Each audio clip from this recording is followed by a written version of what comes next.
यानी जिनेंद्र भगवान के द्वारा दो प्रकार का धर्म कहा गया है। तो वो कैसा है? असंग चित्त धारगाण संजदान भूषित। पहला जो धर्म है वो भूषित है किससे? जो असंग चित्त को धारक हैं ऐसे संयतों के द्वारा भूषित है। माने भगवान ने दो तरह का धर्म कहा, एक श्रवण धर्म और एक गृहस्थ धर्म। तो श्रवणों का जो धर्म है वो संयतों के लिए भूषित है ना, संयतों का आभूषण है वो।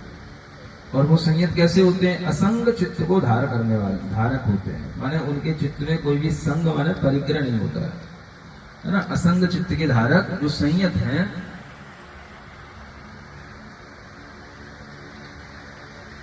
उनके द्वारा भूषित है पहला धर्म।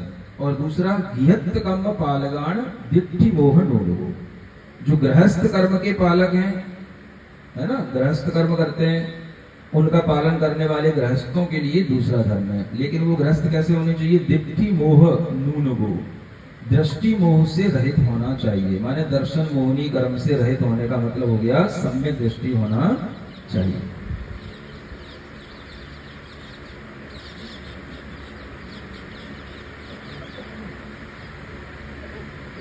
ठीक है। सुशब्द मोक्षदायको, ऐसा ये जो धर्म है स्वर्ग और मोक्ष को देने वाला है। शब्द माने स्वर्ग और मोक्ष। परत्थ अर्थ सौख दो, परलोक में भी, और अर्थ माने इस लोक में भी। सौख दो माने सुख देने वाला है ना। तो भगवान के द्वारा दो तरह का जो धर्म कहा गया है वह एक तो संयतों के लिए आभूषित है और एक दूसरा दृष्टि मोह से रहित गृहस्थों के लिए भी है ना। सम्यक दर्शन से सहित जो गृहस्थ होंगे उनके लिए भी है। तो ऐसे दोनों प्रकार का जो धर्म है ये स्वर्ग और मोक्ष को देने वाला है और इस लोक में भी और परलोक में भी सुख देने वाला है। परत्थ माने परलोक में है ना, परत्र दूसरी जगह पर भी, परलोक में जाएंगे। अर्थ माने इस लोक में, यहाँ पर भी सुख देने वाला है, आगे भी सुख देने वाला है। समुत्तमो खमाजुदो यमद्दवो य अज्जुवो सउच्च सच्च संयमादितावचाद संजुदो अकिंचनो य बम्बचेर भेदगो दहामदो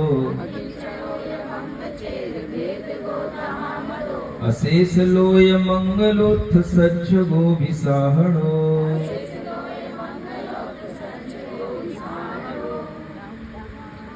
समुत्तमो, यह समीचीन रूप से उत्तम रूप होता है। जो धर्म है ये धर्म के 10 भेद बताए यहाँ पर। खमाजुगो, क्षमा से युक्त धर्म है। मद्दवो, अज्जवो, शौच, सच, संयम आदि। ताव माने तप, त्याग माने त्याग, इन सबसे वह संयुक्त है। अकिंचन, ब्रह्मचर्य का भेद करने वाला। दहा माने 10 प्रकार का। मदो माने माना गया है ये धर्म। अशेष लोय मंगलो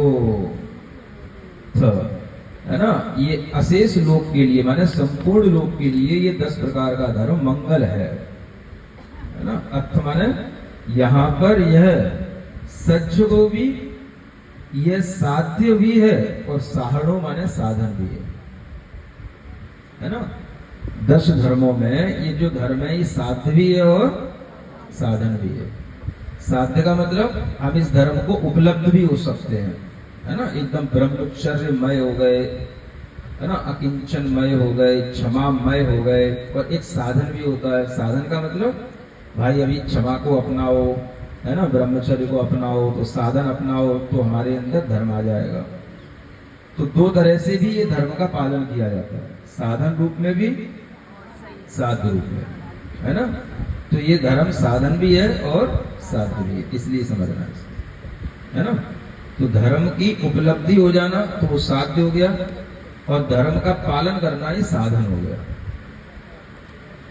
है। हाँ वही साध्य और साधन, मार्ग और मंजिल। तो सम्यक दर्शन, ज्ञान, चारित्र ये सब मार्ग हैं, उसी के अंश ये धर्म है, ये मार्ग भी है। और इसी रूप आत्मा हो जाती है ना। तो इसलिए वो साध्य भी हो जाती है। तो जब साध्य में स्व आत्मा की उपलब्धि हो जाती है तो उसमें सभी क्षमा आदि गुणों की प्राप्ति हो जाती है। तो इस तरह से भावना करने का नाम धम्म भावना वरा सुधम्म भावना वरा, ये धर्म की भावना करना ये श्रेष्ठ भावना मानी गई। ठीक है, चलिए।